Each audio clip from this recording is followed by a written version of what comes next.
आज का टॉपिक है ऑब्जेक्टिव 10th क्लास के लिए, जिसमें 20 ऑब्जेक्टिव क्वेश्चन है जिसको 20 मिनट में याद करा देंगे।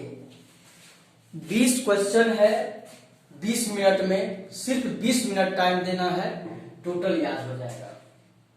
और इसी तरह से टोटल 10th क्लास का जो मैथमेटिक्स है, टोटल चैप्टर्स का ऑब्जेक्टिव्स इसी तरह से रटा देंगे। एक दो क्वेश्चन कॉमन है, मैंने दे दिया है। गणित का राजकुमार कहा जाता है, तो गणित का राजकुमार किसे कहा जाता है जानना चाहिए गणित के छात्रों को। तो गणित का राजकुमार कहा जाता है, ऑप्शन है गॉस, न्यूटन, आर्किमिडीज, कोई नहीं। अब तीन है, गॉस है, न्यूटन है, आर्किमिडीज है। कार्ल फ्रेडरिक गॉस जिसको कहते हैं, सर आइजैक न्यूटन, आर्किमिडीज, इसमें से सेलेक्ट करना है। दूसरा है यूक्लिड विभाजन एल्गोरिथ्म ज्ञात करने की तकनीक है। यूक्लिड विभाजन एल्गोरिथ्म ज्ञात करने की तकनीक है। तो कौन है? लॉसर ज्ञात करने के लिए, कि मौसर ज्ञात करने के लिए, कि भागफल ज्ञात करने के लिए, या शेषफल ज्ञात करने के लिए। तो ये तो पढ़ा होगा जरूर कि लॉसर यूक्लिड विभाजन एल्गोरिथम से हम क्या करते हैं, लघुत्तम समावर्त निकालते हैं, या महत्तम समावर्त निकालते हैं, या भागफल या शेषफल क्या निकालते हैं।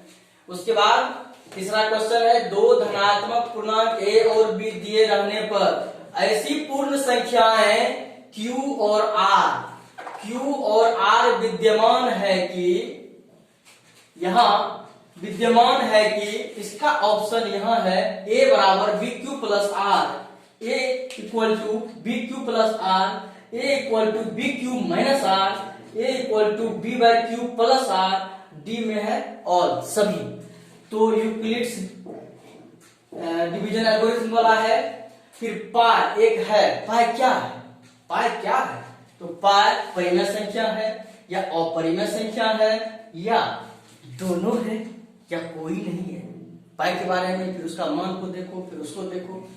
ये अब है 3√3, ये क्या है? इस टाइप का रहता है, या यहाँ पर 5√3 होता है, या 7√2 होता है, यानी कि इस तरह से रूट वाली संख्या एक तो पूछता है। ये क्या है? परिमेय संख्या है, अपरिमेय संख्या है, कि पूर्णांक संख्या है, या ये सब में से सभी है। ठीक है, 1440 में 2 का अधिकतम घात है। अब ये कोई जरूरी नहीं कि 1440 ही एग्जाम में भी पूछे, हो सकता है 1600 हो, 1800 हो, या 50 हो, कि 64 हो, उसमें रहेगा। या कुछ ऐसी संख्या जिसकी अभाज्य संख्या होगी, उसमें जितना उसका अधिकतम घात होगी वो कितनी होगी। तो यहाँ पर एक क्वेश्चन है कि 1440 में 2 का अधिकतम घात है, तो इसको क्या करेंगे? फैक्टराइज करके निकालेंगे। तो इसका घात है तो कितना होगा, निकाल करके देखेंगे, 2 है या 3 है या 4, या कोई नहीं होगा इसमें से। फिर निम्नलिखित में अभाज्य संख्या है, तो निम्नलिखित मतलब नीचे दिया गया है। तो अभाज्य संख्या कौन है? 8 अभाज्य संख्या, 9 अभाज्य संख्या, 11 अभाज्य संख्या, 15 अभाज्य संख्या। अब है कि यहाँ है 0.01, फिर 001, फिर 0001 डॉट डॉट डॉट है, यहाँ ये रेकरिंग है, डॉट डॉट डॉट। फिर ये क्या है?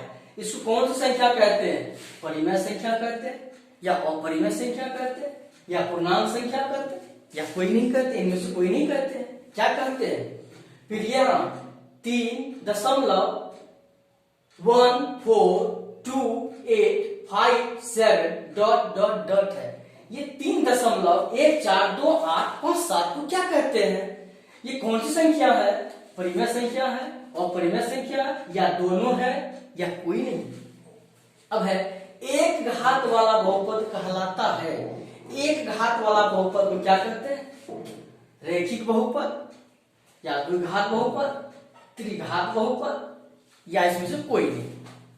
अब बहुपद है x² प्लस √2x, फिर b में है x² प्लस 1/x, c में है √x, d में है ऑल ऑफ दी, ये सब।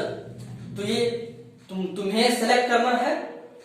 यदि द्विघात बहुपद ax² plus bx plus c के शून्यक अल्फा और बीटा हो तो अल्फा प्लस बीटा बराबर क्या होगा, b बाय a, या अल्फा प्लस बीटा बराबर c by a, alpha plus beta बराबर माइनस b बाय a, या d में ऑल ऑफ दीज, ये सभी क्या होगा, ये अगर ये ax² plus bx plus c द्विघात बहुपद है तो त्रिघात बहुपद का व्यापक रूप है, स्टैंडर्ड फॉर्म, जनरल फॉर्म त्रिघात बहुपद क्यूबिक पोलिनोमियल का a में है ax² plus bx plus c, b में है ax to the power 4 plus bx³ plus c, c में है ax³ plus bx² plus cx plus d, फिर d में सभी।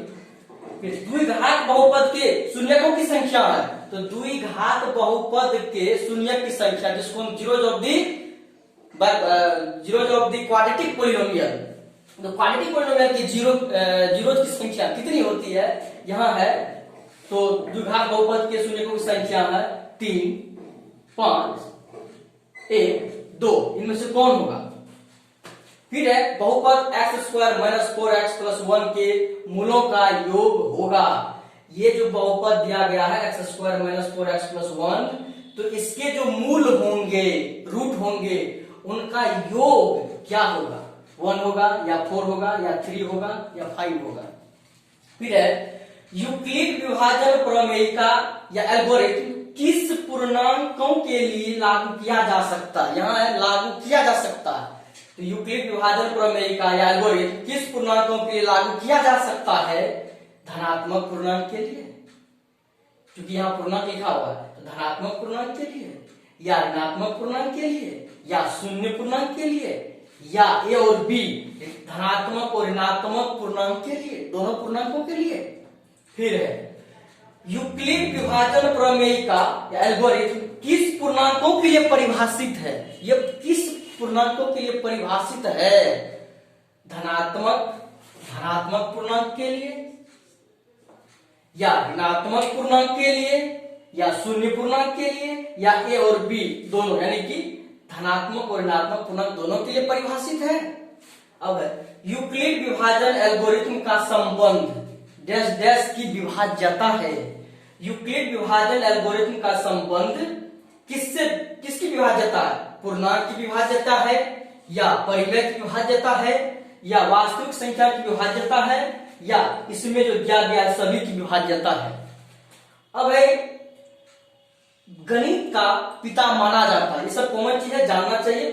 गणित का पिता किसे माना जाता है, यूक्लिड साल को या डियोफंटस को या कार्ल फ्रेडरिक गॉस को या आर्यभट्ट को। विभाजन कलन विधि का प्रयोग किया जाता है, विभाजन कलन विधि का प्रयोग किया जाता है बहुपद में या प्रायिकता में या दोनों में या कोई भी नहीं, ये अपना तुम्हें बनाना है, फिर ये कमेंट में देना, हम इसका आंसर देंगे।